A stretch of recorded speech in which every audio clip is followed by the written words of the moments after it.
Hey friend, welcome to the Mamahood After Trauma podcast. I'm your host, Emily Cleghorn. This podcast is for mamas navigating childhood trauma while also walking through mamahood. I'm so excited that you've decided to take some time out of your day to join me and tune in. I hope you find this podcast uplifting and empowering. Let's get to it.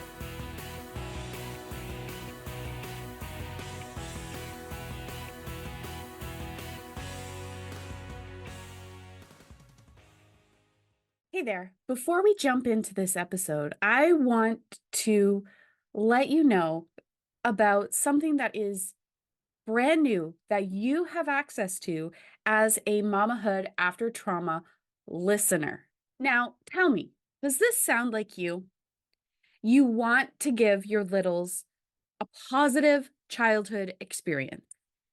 You want the steps to finally heal your childhood trauma. You're tired of the fear holding you back in life, and you enjoy being a mama, and you want to be more present. If you answered yes to any of the above, I would invite you to check out the Mama Untriggered private podcast series. This is a 5-part private podcast series that teaches you how to ditch the emotional roller coaster and bust out of the fear controlling your mamahood. Let's teach you how to calm your nervous system through small, simple steps. I mean, parenting books and workshops are great, but we believe it's better to give you short, actionable audio clips that allow you to take action right away so that they can't escape from your mom brain, right? If this sounds at all interesting to you, I would invite you to head over to subscribepage.io/Mama Untriggered. That's subscribepage.io/Mama Untriggered. Now, let's go into this episode of the Mamahood After Trauma podcast. Hello, friend, and welcome to this episode of the Mamahood After Trauma podcast. Thank you so much for taking some time out of your day to tune in and listen. I am thrilled today to be joined by Amy. Welcome, Amy. Thanks, Emily. I'm happy to be here. So let's dive right in. And I'm going to have you kind of share a bit of your story and what it is that you do to help in the trauma space. Sure. So my story is not unique. Unfortunately, right now we have an epidemic of chronic pain and chronic illness because in Western American culture, we live numb from the neck down. We are taught to not feel our sensations or our emotions. And by doing this, we cause disconnection between the body, but also between us as a community. So in American culture, it's revered to be independent, to do everything on your own. But actually, by not living in community and in interdependence on each other, we actually contribute more to this disconnection. And this leads to more chronic disease, sickness, and pain. So when you don't feel your feelings or sensations, you actually create stuck trauma in the body. So for me, I was a medical researcher working at a Big 10 university here in New York. I was working with chronic pain patients who were geriatric, and I was in my mid to late 20s and I began to resemble them. And I was like, something's going on here. But that wasn't the first instance of that something was wrong. I was that child that was told I was too sensitive. My parents would take me to the doctor. And I was basically told, like, suck it up, buttercup, like, grow a thicker skin. You have too many symptoms. There's nothing wrong with you. Your labs are quote unquote normal. And in fact, this happens to 20% of the population, those who are born with the trait of highly sensitive. And so it was a very hard thing as a child to be told that, what I was feeling was not true, that I wasn't being believed, I wasn't being seen or heard. And it was very disempowering. And so it led me to not honor the messages from my body. It led me to stifle them more so than we're actually even taught in our society. And this led to me having more and more symptoms as I grew older. So, I began to experience migraines in high school, and I would go to the nurse's office and she would say, "Oh, you just want to get out of math class. You come at the same time." But nobody put the pictures together that it was always after lunch. So something I was eating during lunch Mhm. was causing the migraines on top of all the other things. So it was something that I had to deal with as a child, and I didn't know what to do, so I just wanted to fit in like most people. We wanna fit in because that's a form of safety, and the body's designed to keep you safe. And so when I was working with my geriatric patients, I was advocating for them because a lot of that population is invisible. And Mhm. unfortunately, chronic pain and autoimmune disease is invisible as well. And Mhm. so the same population is mirrored in that you're not seen, you're not heard, you're not believed. So as I was advocating for my patients, I was trying to advocate for myself with the same doctors I was working with. And I wasn't being seen, heard, or believed. And that's when I realized, like, wait a second, something is wrong here because I know there's Mhm. something wrong that's going on. And I began to dig deeper. And this was not like an overnight discovery. Again, it was a whole lifetime of going through these experiences and then having to be open to trying something different. And so when I work with clients who are suffering with chronic pain and chronic disease and chronic illness, many times invisible, the thing that I always emphasize is that don't be afraid to try something different. Just because it's something that you haven't been taught about, that doesn't Mhm. mean it won't work, because the majority of things that we're taught about how the body works, about disease, about health and aging are incorrect.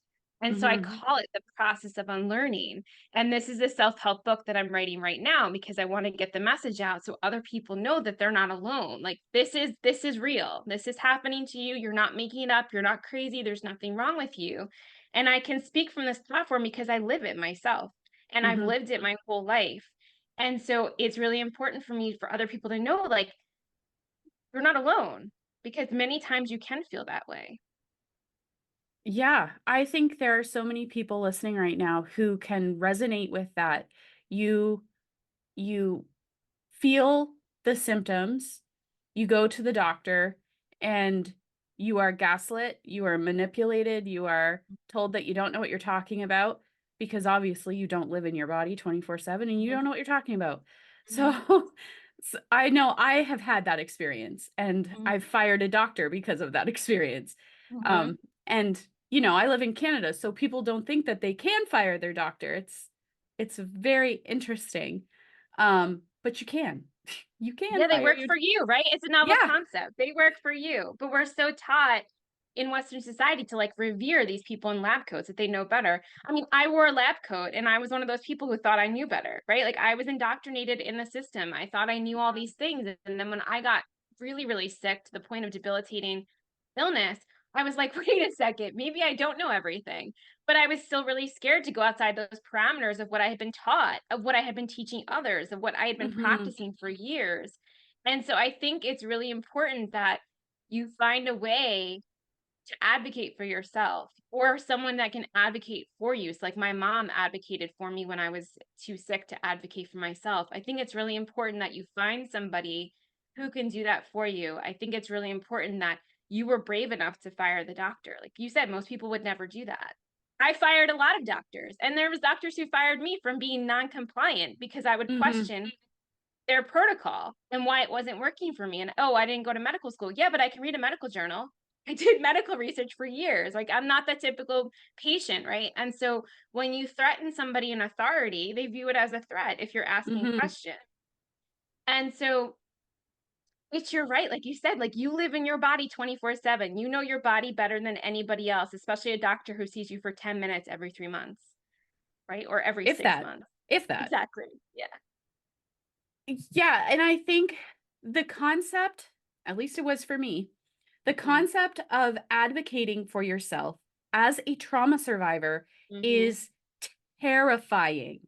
Mm-hmm. Um, like, for example, when I was on the phone with that doctor, um, 6 or 7 years ago, when I fired her, my voice was shaking so Mm-hmm. bad I could hardly get a word out.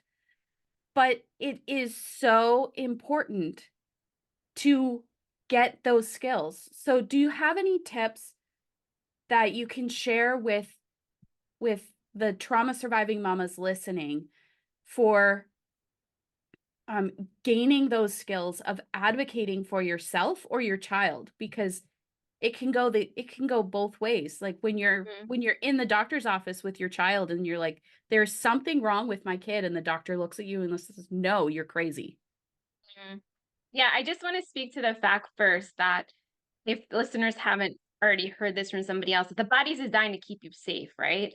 Yes. So this idea of we're taught in our society that the body is broken, that there's something wrong with it, that it's not actually on your side is incorrect. And when you don't understand the research behind the trauma, you actually will unwillingly have more trauma inflicted on you because you don't understand, right? So again, you view this doctor as helping you, but actually they're causing medical trauma. They're causing Mm-hmm. more psychological trauma. And because trauma has only been talked about, in the mainstream arena for the last 5 years, people just still don't understand what it is. It's not the event. It's the It's not body's the event. reaction to the event, right? It's the Yeah. body's reaction, right? So Emily and I can have the exact same experience. She could go through it unscathed, and I could wind up like a whole host of issues. And again, if you don't deal with your sensations and emotions as they come up in the moment, you're creating more of that stuck energy in the body. You're creating more of these trauma pathways. And the longer you have these trauma pathways in the body and the nervous system being in a frozen state, in the freeze state, the harder it's going to take to do the work to unravel that. And this is, again, like, this is my story. And I've been doing trauma research for 5 or 6 years, but I still don't know everything, right? Like, I never say I'm Yeah. an expert on something because there's still so much more to know. And that the ancient healing traditions that I use for myself and in my own practice have been saying these things for thousands of years. But Mm-hmm. because it's not considered modern day science, we don't take it seriously. But when something has been around for that long and it works, there's obviously something there to it. And so that's why I fall back on these ancient healing of traditional Chinese medicine, Ayurveda, I Ching, indigenous medicine, because they work. And their lessons and discoveries that they offer you are in connection and cooperation and integration with the body and the way it was designed. And so Mm-hmm. if you don't understand how your body is designed to work, you're going to do what the doctor tells you to do for yourself or your child, and unwillingly you may be causing more harm to yourself, right? Like, there was a lot of things that I did that the doctor told me to do that actually caused more problems to my body. Medication, Mm-hmm. surgery, all of these procedures, all the x-rays and radiation, right? Like, all these things that are supposed to be helpful, they're supposed to be, giving you a diagnosis and finding the answers, actually are not helpful. They're actually more destructive to the body. And it's like pouring gasoline on the fire. So if you don't understand all of that and you're just going through the motions because this is what's accepted, this is what is the status quo, and you don't understand how the body is designed to work, you're going to think the body's your enemy. And this is Mm-hmm. a lot of people who are chronically ill and who have had trauma. They're scared to be in their physical body. They don't want to feel the sensations. They don't want to feel the emotions. It's too hard for them. They think it's going to be overwhelming. It's going to be paralyzing. It's going to, set them back even further. And actually, that's not true, but that's what we've been told. And that's what we think will happen. And so, like, perpetuating that idea is going to make it worse than it actually is. But if you take the time, which is what I do in my sessions with clients, is we take the time to sit with what's coming up, because the body doesn't know the difference between the past and the present. So something can happen that's very similar to something that happened to you as 5, and the body will react in instantaneously the same way it acted at 5, because that's what kept you Mm-hmm. safe and kept you alive to 41. Mm-hmm. And so it doesn't understand it's not happening right now. But when we choose to sit with the body to work with it and allow what's coming up, it passes quickly. Within 90 seconds, it's gone. The emotion, the sensation, it's coming up as emotion because the body wants you to feel it and experience it so the body can do what it was designed to do, which is to process the emotion or sensation so you don't create the trauma in the body Mm-hmm. that you have to deal with 10 years from now. Yeah. Yeah. Your body wants to survive. That's its Hmm. main objective. So Hmm. if that means freezing, that's what it's going to do. If that means running away, that's what's going to happen. And I tell I've I've been known to tell my clients that, those emotions are going to come out one way or another, whether it's Another. one way or another, whether it's the way that is controlled and guided, the way that is healthy, or if it's going to manifest into uh, an autoimmune disease or hormone dysfunction or digestive disorder or whatever it's going to be, it's going to come out. Yeah. Yeah. Yeah. And that's the thing because we're not taught these ideas, right? So like we don't understand why it's happening. And then in Western culture, like your body is parceled out into parts. And none of Mhm, those doctors talk to each other. So you go to the GI doctor for IBS and you go to the neurologist for migraines, and there's no discussion of like, oh, let me talk to this other doctor and see if we could put it together because you're a whole body. No, it's just parts. And so mhm, when you don't look at the body as a whole and when you don't address all components of the body, right? So in the Western culture, it's just on the mind and the body. And the mind is given more credence. But I argue the mind is simply part of the body. The body is actually where the intelligence lives. The body actually directs the mind, but we're taught the reverse. And because the aspects of emotions and spirit are not given that credence, there is no connection. And so you're back to that disconnection of you're just in the mhm, mind, you're numb from the neck down, you don't feel anything in your body. If you feel something, you numb it down, you take some over-counter medicine, you try to social media binge, right? You numb out, you do something to dissociate. But again, this creates more trauma in the body because you're not dealing with what's coming up. And so I find that it's really valuable for people when these experiences are coming up is to be curious, right? Like, so yeah, Dr. Kim Duramo, I'm not sure if you're familiar with her work. So she's a functional medicine practitioner in Colorado, and she same thing was in the medical world. She became very ill during medical school. She was told, these are the things you're gonna have for the rest of your life. You're gonna die from this. Like take all these medications, come back when it gets worse, right? Like this is something we've all heard before. yeah, And she decided, no, I'm going to do something different. And it was radical, right? Like radical. Someone in medical school going to do something different. And so she says, when these sensations come up, whatever they may be, to meet them where they are and ask, what can we write about this that I'm not getting? Rather than immediately going to the automatic reaction of judgment, expectation, shame, and blame, right? Viewing the body as an enemy. Could you be open to asking what could be right about this? Like, I'm dealing with a migraine today. And I was doing my breath this morning and I'm like, what can we write about this I'm not getting? Oh, I'm ruminating about all the things I have to do today. I have 3 other calls, a podcast interviews after this one, right? And I'm like, I really don't want to do that today. I don't feel good. And so I took the morning to be mhm, curious about how could I be open to doing something different, right? Be open to looking at it differently rather than I have to do this. I'm sharing my message to let other people know they're not alone. And this is what yeah. is important to me. And so it's reframing your perspective in all areas of your life, not just with your illness and your trauma. Yeah. Another question you could ask is, what is my body trying to tell me right now? Exactly. What is this message about? But Yeah. people get scared by that because they think it's another language and I'll never understand what it means.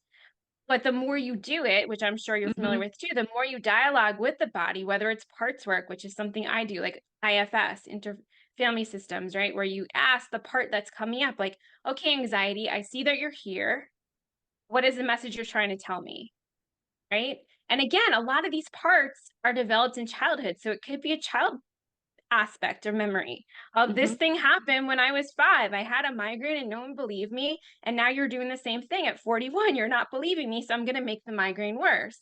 And mhm. so when we can have this dialogue with the body, we can be open to what the messages are. And it allows us to have curiosity rather than that automatic judgment and shame. And I think the more people who understand that and are willing to be courageous and do it, the better we will be as a society. Yeah, I agree with that. Like, the more you are able to tune inward Mhm. and dialogue with your body and what it is trying to communicate with you, because your body's talking to you constantly. We've just not been taught to listen to it. We've been told that it's this thing that needs to be fixed. And be curious about it instead of judging it, and stop looking outwardly Exactly. for a Validation. solution, Mhm. then that radiates outwardly, and you feel better and the people you are in relationship with feel better. Yeah, and you're able to be, in our society, it's all about like doing, right? Like we're rewarded Hmm. for being productive, but we actually overdo. The body needs to rest. Like it doesn't need to be on screens all day. It doesn't need to then come home and sit on the couch and be on screens again, right? Like this is not the way the body was designed to work. And so I always say, like, you need to get outside. You need to be outside. There's so much value to being outside other than, fresh air, but also you're in connection with something that's bigger than you. You're in connection with it's something that can demonstrate so many lessons that we no longer learn, right? The Hmm. idea of resilience, the idea of just being in the moment, again, curiosity for Mother Earth, right? And so it's really important to understand that just because technology is here and we revere it does not mean it's the end all be all. Like I don't Hmm. do a lot of things that other people do. I don't spend a lot of time on the computer if I, obviously now I can have to, but like I try to take breaks as much as I can. I go outside, I take the dogs to the park, right? I do things to get me away from that because it's noise, Yeah. right? Like you were talking about how we're always looking outside of ourselves for validation, for someone to tell us what to do. Hmm. Does it ever work? Because it didn't work for me, Yeah, it didn't work right? for me So, either. right? And that's the thing, but we don't ever want to see that because then we Hmm. have to look inside ourselves and we don't want to do that because that's the hard thing. We don't want to, I'd rather just listen to someone else tell me what to do. And so it's taking that ownership, that responsibility of like, you know what, I'm going to do the work myself and I know it's not going to be easy, but it will show me the answers that I've been looking for. It will open up avenues of discovery that I was not aware of before. Like I say, the universe will give you the breadcrumbs, right? So, like when I started my journey, I had no idea what I was going to do. I just knew that I was not going back to Western medicine. And so that was a radical approach. Being brought up in the system, working in the system, like people were like, that's crazy. I'm like, yeah, you know what? I'm dying. So if I'm going to die, I'm okay with that. I've made my peace with it, but if I keep doing this thing, they're definitely going to kill me. So I'm going to try something different. I don't know what that is right now. And that's the thing, you may not know what it is. Hmm. Or a lot of times something will come up and you'll be like, oh, someone just told me about that last week, or I had an email about that, but there was a podcast episode about that. Those are the breadcrumbs of Hmm. like someone saying, hey, I read this book. Hey, I listened to this thing. Hey, I heard about this idea. And a lot of times it's really hard because if you've done a lot of research like I did, the things people are pitching to you are things you did 10 years ago, right? But sometimes if you're open to it, it's completely random and you have Hmm. to forgive like logic because the body does not operate on logic. The body operates on a completely different system. There is no logic to it. We will never understand it. We don't have the technology or the science to understand it. But if you can be open to it having the answers, then these other things that may seem so random don't seem so random anymore the more you start using them, right? So, like, if I were to have spoken to myself 12 years ago and told myself all the things I do now, of course I would have thought I was like, what are you talking about? Like, that's Hmm. insane. And that those things worked. You're an anomaly. That's a miracle. But it's not because I have 10 other people, 15 other people, 20 other people, 100 other people who have done the same thing and they're better too. That's not Hmm. an anomaly, right? There are thousands of other people we could query. That's not an anomaly. It's just not what we're used to hearing. It's doing something different. Yeah. Yeah. So, what tips do you have for our listeners Mm. for getting started on this journey, if they're a little bit curious about? So I think you and I talked about this, but finding whatever your gut instinct is telling you, right? That little voice Hmm. inside of you that's whispering that a lot of times we have silenced since childhood and it's scared to speak up, but it still kind of speaks up. however that's coming through for you, right? So for me, a lot of times I hear it when I do my breath practice in the morning, but a lot of times I hear it when I'm outside in Mother Nature. Like I take a walk, I don't take my phone, it's just me and the dog, right? And I'll get this idea and I'm like, oh, thank you. That's your intuition. That's your higher self guiding you. But because we're taught that it needs to be logical, we don't listen to that. Mhm. So find the way that you can connect to that, whether that's moving your body, dance, yoga, tai chi, qigong, getting outside, finding that connection again, because that wisdom is always there. Regardless if you Mhm. listen to it or not, it's always speaking to you. It's just finding how to get the voice to be a little bit louder, right? And to actually Yeah. follow it, whatever that is for you. And whatever you ascribe to. I ascribe to Mother Nature, and so that's my voice. Getting outside is really important for numerous reasons, but it regulates the body. It also connects you to something bigger than you, right? And it shows you that there are things that can survive regardless of how much abuse is inflicted on them. So Mother Nature is constantly polluted and harmed, and yet she still survives. She's still resilient. And so there is a huge lesson there if you just Mhm. pay attention to it, right? And then it's coming back to your breath. I find it's really important. The free gift I'm offering your viewers is a guided breath session because people think it's so simple, the things I talk about, right? Like getting back to Mhm. basics, going Mhm. outside in nature, taking deep breaths, making sure you prioritize sleep, finding your gut instinct. But it's simple, it's not easy to do in the modern society we live in, right? Yes. And so it's like, yeah, I'm saying these things are really simple. They sound really easy, but have you tried them? And people are like, no, because they're too simple. Right. But it doesn't mean it doesn't work. It just, you want to think it needs to be harder. And as humans, we do that. Like we make our situations harder, right? Like we're desperate for our diagnoses. We're desperate for the answers. We're always looking outside of ourselves, listening to what somebody else has to say, right? I'm not your expert. I'm just telling my experience and what I've learned. I don't tell you what to do. I don't tell you the 1,001 things I did because it's not going to work for you. And out of those 1,001 things, maybe 30 of them worked for me, right? But like the researcher in me had to try everything. And too much is not necessary either. We Mhm. do too much thinking, oh, more is better, but it's not. You actually overwhelm the system more.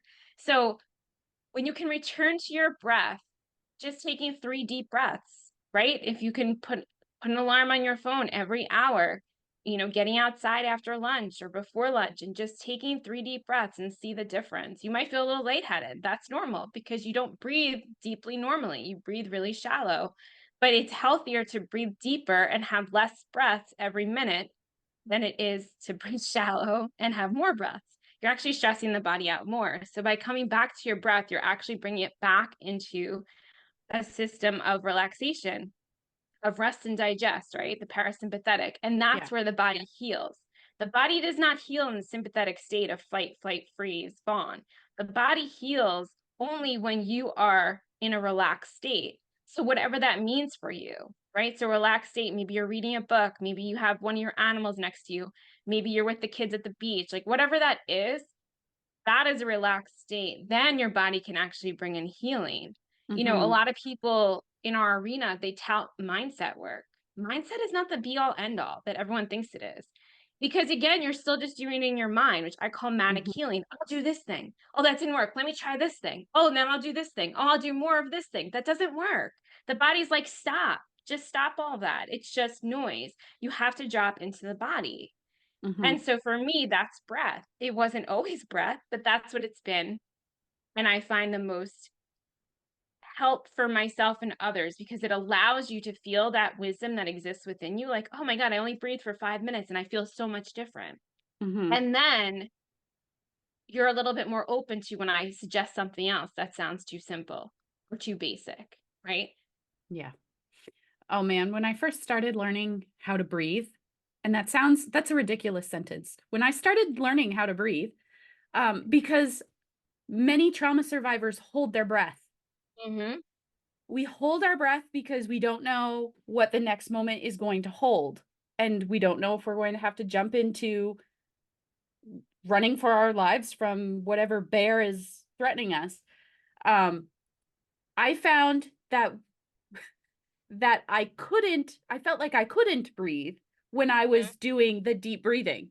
And Mm-hmm. and I got to the end of the exercise and I was like, Yeah. And And it triggers your anxiety. it took time for me to learn how to breathe deeply because I had Mhm. held my breath for so For long. so long. Yep. So, It's a practice like anything else, right? And that's why it helps to have someone support you. And a lot of times, like, again, I was that person that revered independence, thought I could fix myself, I would do it all by myself. But you need that support in order to heal. You need to have a safe space. You need to feel held. You need to know that someone has your back. They're not going to question you. They believe you, right? Like I have a somatic therapist that I see every 2 weeks because I wouldn't be able to hold space for other people unless I was still doing my own work, right? Like I would be mhm, really inauthentic otherwise.